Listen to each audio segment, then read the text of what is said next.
नमस्कार, बहुत स्वागत है आप सभी का। आप देख रहे हैं भारत की खबर। मैं हूं सौरभ शर्मा और मेरे साथ हैं देश के जाने माने psephologist, political commentator Manoj Kumar Singh ji. Manoj ji, बहुत स्वागत है आपका।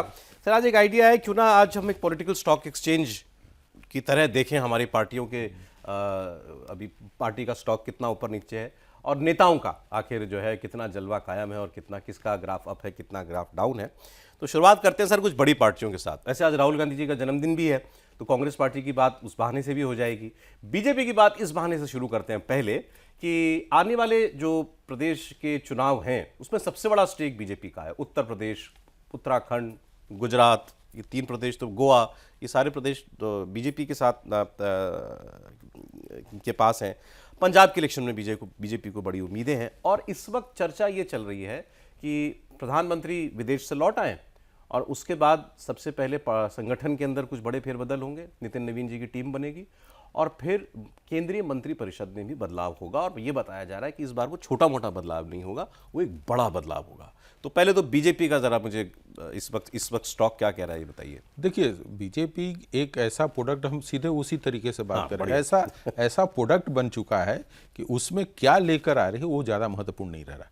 लेकिन बीजेपी में बदलाव होगा और यंग लोग आएंगे तो उससे बीजेपी को आने वाले समय में फ़ायदा होगा।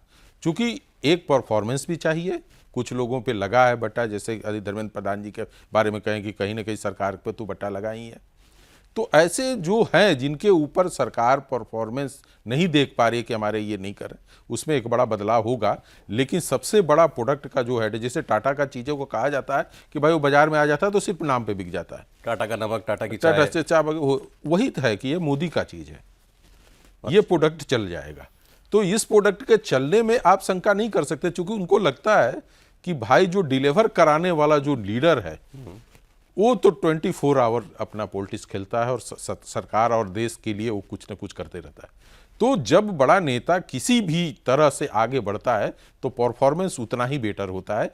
तो मेरा अपना मानना है कि आज के डेट में इस प्रोडक्ट की वैल्यू बाजार में ज़्यादा है। बंगाल के बाद तो वैल्यू बहुत बड़ी होगी, बहुत काफ़ी। और लोग कहते थे कि भाई, पहले अमित शाह जी को लेकर कहते थे कि भाई ये काफ़ी संगठन करता है लेकिन वैसा दिखता नहीं है जब पार्टी लेकिन यदि बंगाल पूछिएगा तो मैं सीधा बोलूँगा कि बंगाल का चुनाव यदि किसी ने जीत कर ले आया है तो अमित शाह जी थे।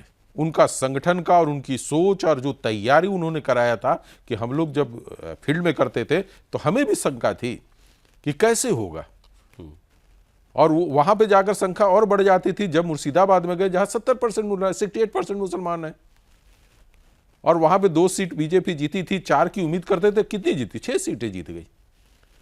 तो ये जो परफॉर्मेंस है उसको तो लीडर के कारण आप कह रहे हैं कि कौन मंत्री है, पार्टी कौन चला रहा है, इस सब से लोगों को कोई मतलब नहीं है। मैंने बोला ना कि प्रोडक्ट का जो लीडर है, जो उसका है, उसके वैल्यू आज के डेट में काफी ऊपर है। अमित शाह जी के नाम पर भी भरोसा लोगों का बढ़ गया। इस बार तो बढ़ा है, पार्टी के अंदर भी बढ़ा है और जनता के बीच में भी बढ़ा है कि बंदा सिर्फ कहता ही नहीं है, कर दिखाता है और डंके की चोट पे दिखाता है। लोग पसंद करते हैं कि यदि आप बोले कि मुझे ये करना है और कर दिखा दें तो ये ज़्यादा बेहतर है। अभी जैसे ये पार्टियां जो हैं कई टूट रही हैं, अब ये सब क्लियर है कि बिल्कुल ये वुमेन्स रिजर्वेशन बिल और डिलिमिटेशन बिल के लिए 2/3 बहुमत के लिए किया जा रहा है, एनडीए के लिए।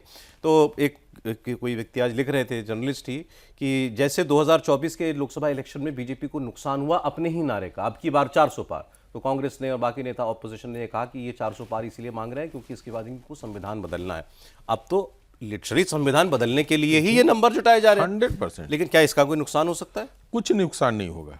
ये पार्टियां लगातार कमजोर, 2024 का यदि लोग कहते हैं कि 400 पार वाला ही नारा था, मैं उसको नहीं मानता हूं। बहुत सारे कारण थे कि 2024 में आपको जो नुकसान हुआ, बहुत सारे कारण थे। स्टेट में भी कुछ उस तरह से थे, लंबा इलेक्शन था, ये सब सारे मैटर थे।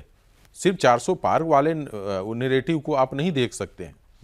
लेकिन आज के डेट में यदि आप पूछिए कि भैया इतने लोगों को जोड़ कर ला रहे हैं, जिस मुद्दे पे भारतीय जनता पार्टी अपने को खड़ा की, उसको लागू करने के लिए यदि इस तरह के हथकंडे में कहूँ, मैं आम जनता की बात, इस तरह के हथकंडे अपनाती भी है तो उसके वोटरों के अंदर और विश्वास बनेगा कि ये सरकार ने जो कहा उस संकल्प को पूरा करने के लिए किसी भी हद तक जाएगी और उसे संविधान के रूप में लेकर आएगी। समर्थक बेस बढ़ेगा, इससे बढ़ेगा।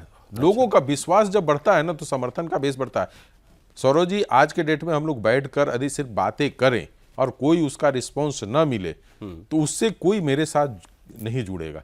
लोगों का जुड़ाव इस बात होगा कि भाई आपने जो कहा उसको डिलीवर कितना करवाया। यदि बंगाल के चुनाव को भारतीय जनता पार्टी जीत कर लाई है तो सिर्फ बंगाल के चुनाव की बात मत कीजिए, आप ये देखिए कि कितने नेरेटिव और कितने अपोजिट वोट के अगेंस्ट में वो खड़ी हुई है अपने आप। ये बात सही। अब ममता बनर्जी एक बहुत मजबूत प्रतिद्वंदी थी। हाँ। अब ये तो बाद में निकल के आ रहा है कि वहां क्या हुआ पिछले 15 साल के अंदर, लेकिन ये बात फिर से कही जानी शुरू, मतलब कि अब तो शुरू हो ही गई है कि ये संविधान कुचलने वाले लोग हैं और आरक्षण छीनने वाले लोग हैं, क्योंकि उनको लगता है अपोजिशन को कि एक बार इससे फायदा मिल गया दोबारा भी मिल जाएगा। तो यूपी के इलेक्शन में तो ये प्रयोग दोबारा किया ही जाएगा।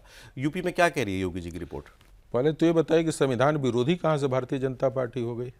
मंडल कमीशन को किसने रोका था? न इंदिरा गांधी ने चाही, न राहुल गांधी ने चाहे। मंडल कमीशन तो आया नहीं। वो विश्वनाथ प्रताप सिंह को कहिए कि लाने का, चाहे उनकी अपनी मजबूरी हो, लाया तो उन्होंने ना, भारतीय लेकिन कांग्रेस ये नहीं है। प्रचार तो एक बार चल गया ना, तुमको लगता है चल जाएगा दोबारा? कितने बार इसको चलाने की कोशिश करेंगे? हर बार नहीं चल सकता। यूपी मैं कह रहा हूं खास तौर पे यूपी में चलाने का प्रयास। अब देखिए क्या है कि जिस तरीके से मैं प्रधानमंत्री नरेंद्र मोदी की बात किया मैंने, उसी तरह से जो भारतीय जनता पार्टी ने जिसको मुख्यमंत्री बनाकर इस राज्य में रखा, योगी आदित्यनाथ का, मैंने पहले भी आपके प्रोग्राम में लोग बोलते हैं कि बिना पॉकेट वाला मुख्यमंत्री। बिना पॉकेट वाला मतलब अपने लिए कुछ नहीं करता। कुछ नहीं करता है। आज मंदिर के दान को लेकर आप कह सकते हैं कि इतनी बड़ी आक्षेप लग रहे हैं, सब हो रहे हैं, लेकिन बचाव में कौन उतरा? योगी आदित्यनाथ उतरे हैं। उस हिंदुत्व के बचाव के लिए, उस मंदिर के जो चीजें अभी चल रही हैं, आस्था के बचाव के लिए। और लोगों ने आज उनके भाषणों पे विश्वास किया जब उन्होंने कहा कि एसआईटी दूध का दूध और पानी का पानी लेकर करेगी, तो इस पे लोगों को विश्वास हुआ कि अगला जो बंदा कह रहा है ये चोर नहीं है, इसलिए किसी चोर को नहीं बचाएगा और सच्चाई सामने लोगों को ये नहीं लग रहा कि कुछ छुपाया जा रहा है।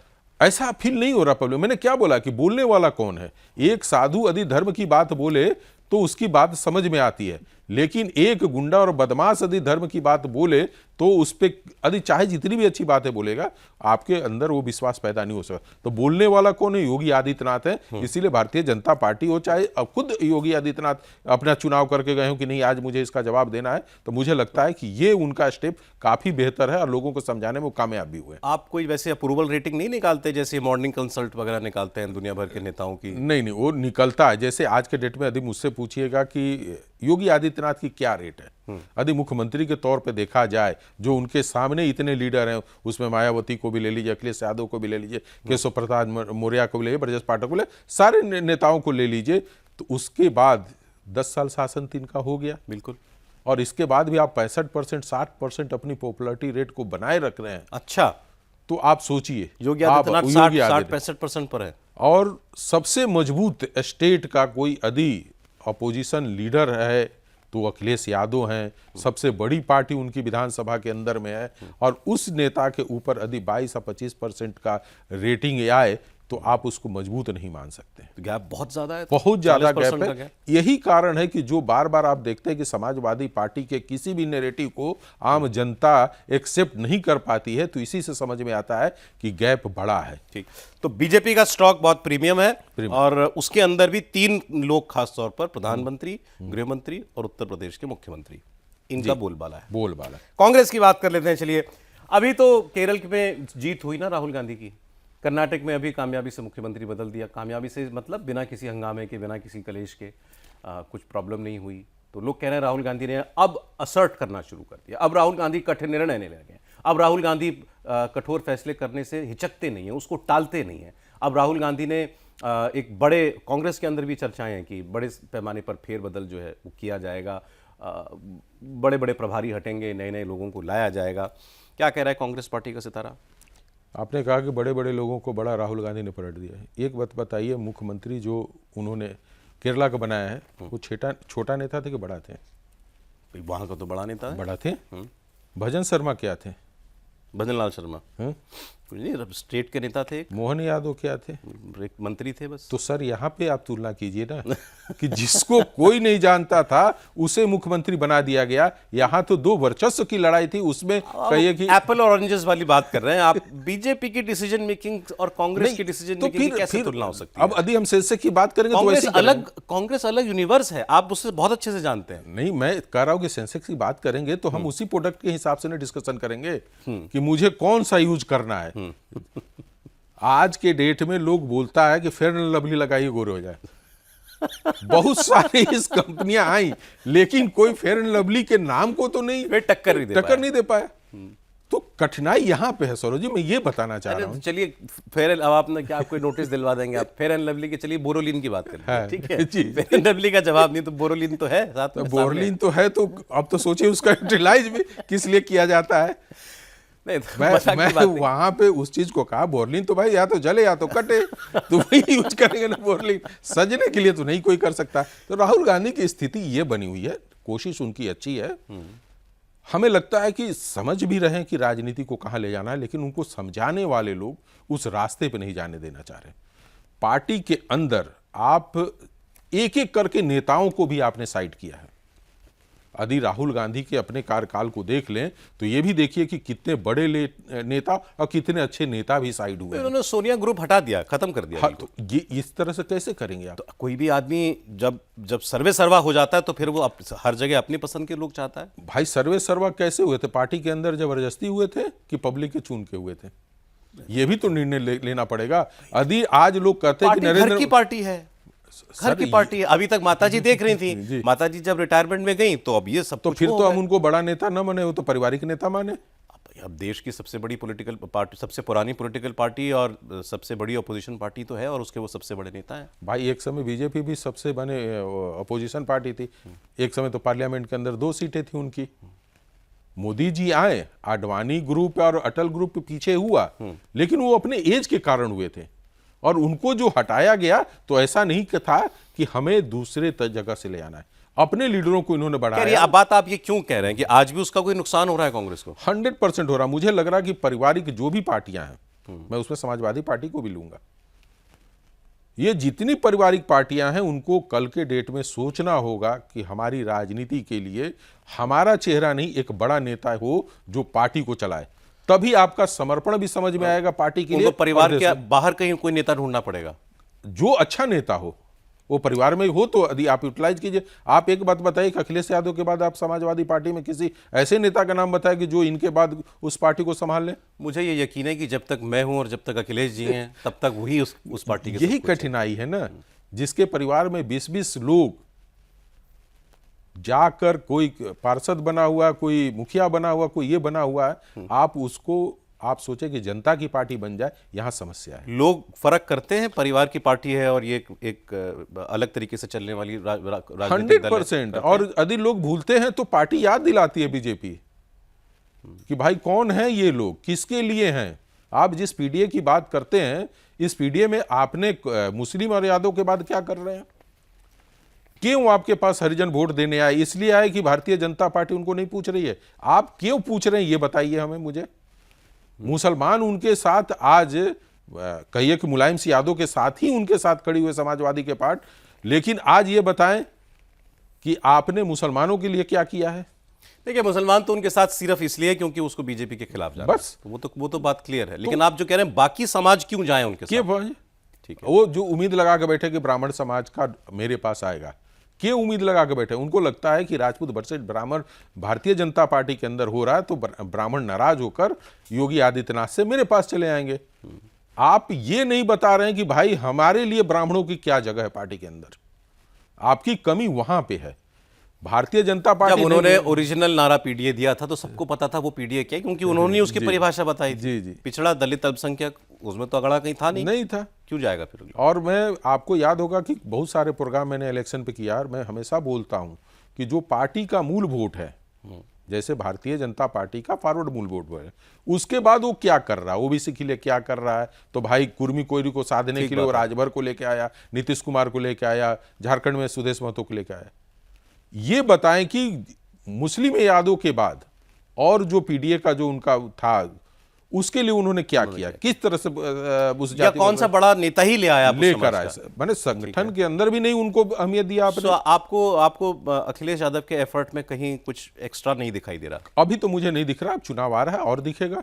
ठीक है, कांग्रेस पार्टी की हम लोग जो है वो बात कर ही चुके हैं। तृणमूल कांग्रेस की में आज डेवलपमेंट ये है कि टीएमसी के जो ममता गुट कह लीजिए, ममता गुट के सांसद अभिषेक बनर्जी की लीडरशिप में, अच्छा कितने थे, 4 ही तो थे, अभिषेक बनर्जी, महुआ मोइत्रा, कल्याण बनर्जी और सौगत रॉय, ये 4 लोग स्पीकर से मिलने के लिए ये दिल्ली आए थे, लोकसभा स्पीकर से मिलने के लिए। और वहाँ जाके उन्होंने कहा है कि हमने ये 20 लोगों ने हम पार्टी छोड़ने का फैसला किया है और हमने डिस्क्वालिफिकेशन के 20 नोटिस निकाले हैं एक एक के खिलाफ।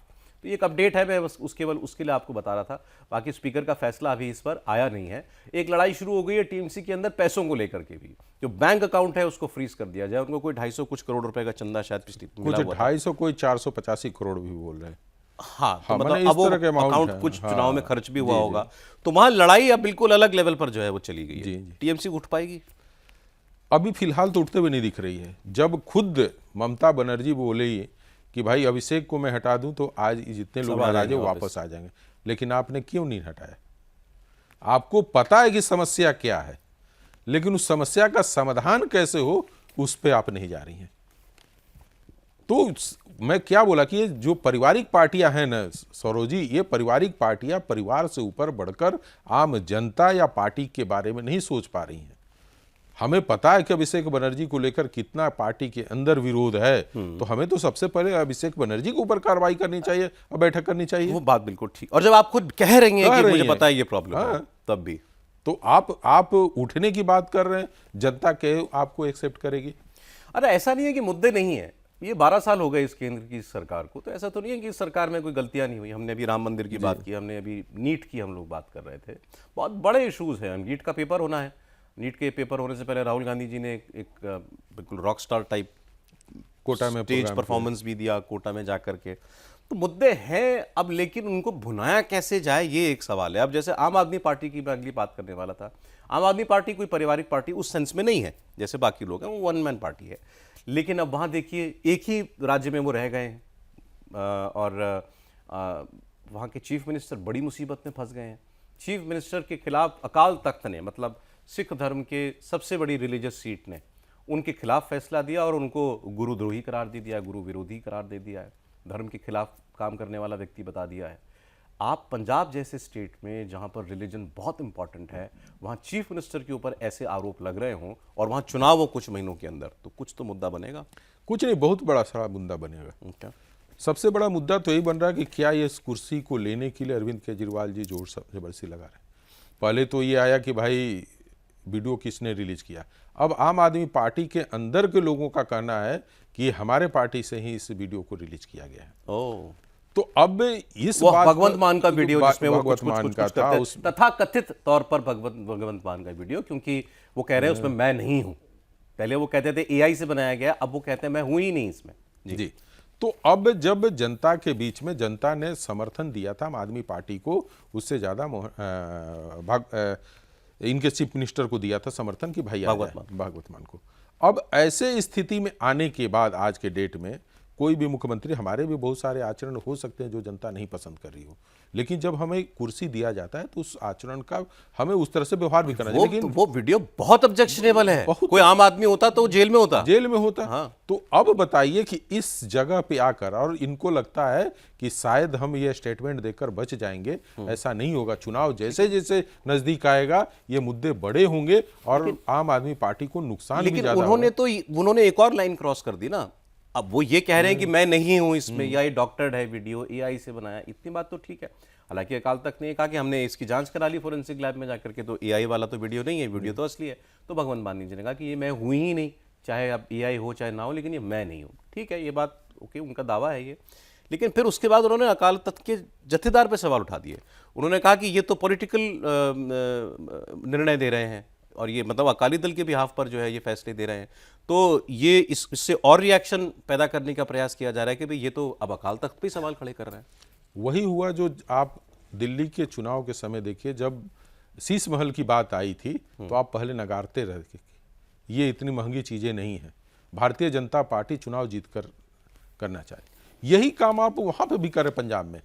तो जो आप निर्णय लेने की क्षमता में या पब्लिक के बीच में हमको अपने बचाव में, जैसे आज हम कह रहे हैं कि योगी आदित्यनाथ ने मंदिर के दान को लेकर एक आय स्टेटमेंट उन्होंने दिया और उस स्टेटमेंट पे लोगों को विश्वास हुआ, लेकिन आप अपने बचाव में ये स्टेटमेंट दे रहे हैं। योगी आदित्यनाथ बचाव में नहीं दिया, उन्होंने कहा जो चोर होगा उसको मैं पकड़ूंगा। यहां आप अपने बचाव में उतर रहे हैं। हाँ, तो ये इसमें उतना पोटेंशियल है जितना दिल्ली के शीश महल वाले मुद्दे में 100%। और ये इसी तरह से उस चीजों का नुकसान होगा। ये एक अलग बात है कि फायदा किसको होगा, नुकसान किसको होगा, वो चुनाव ये देखिए। बात आपने क्यों कही कि ये हो सकता है कि पार्टी के अंदर से किसी ने वीडियो ये वहां पे जो उनके कार्यकर्ता हैं, जो लोग हैं, उनका कहना है कि काफी समय से खुद माने हमारे पार्टी प्रमुख अरविंद केजरीवाल जी चाहते हैं कि मुख्यमंत्री की सत्ता उनके पास आए, लेकिन जो हमारे मुख्यमंत्री हैं, तथाकथित नहीं माने मुख्यमंत्री तो हैं, तो इनकी पकड़ आज के डेट में, जबकि उनके बहुत सारे वीडियो आए हैं जिसमें उनके नशे की बात आई है, उनके कार्यशैली को लेकर बात आया है, इतने के बावजूद भी जनता उनको आज भी पसंद कर रही है। अच्छा, आज भी भगवंत मान पॉपुलर है? हाँ, पॉपुलर हैं। माने कम से कम जितने वहां पे अपोजिशन, उनसे तो बेहतर नहीं। तो आप कह रहे हैं कि कोई पार्टी के अंदर किसी बहाने से उनको कुर्सी से हटाना चाह रहे हैं ताकि अरविंद जी बैठ जाए। हाँ, वो उसका रिएक्शन है। ये खुद उनको आकर पार्टी के अंदर से लोगों को आकर इस पे सफाई देनी चाहिए और लोगों में विश्वास पैदा करें कि भाई चुनाव तो हम इनके नेतृत्व में ही लड़ेंगे और इनके ही लिए लड़ेंगे। लेकिन पंजाब में एक बड़ा इशू जो है इसके बहाने से बन गया। तो आज बहुत सारे दलों की हालिया स्थिति, भविष्य, उनके स्टॉक का पोटेंशियल, सब पर बात हो गई। मनोज जी, बहुत शुक्रिया आपका। आप देख रहे थे भारत की खबर, आज इतना ही।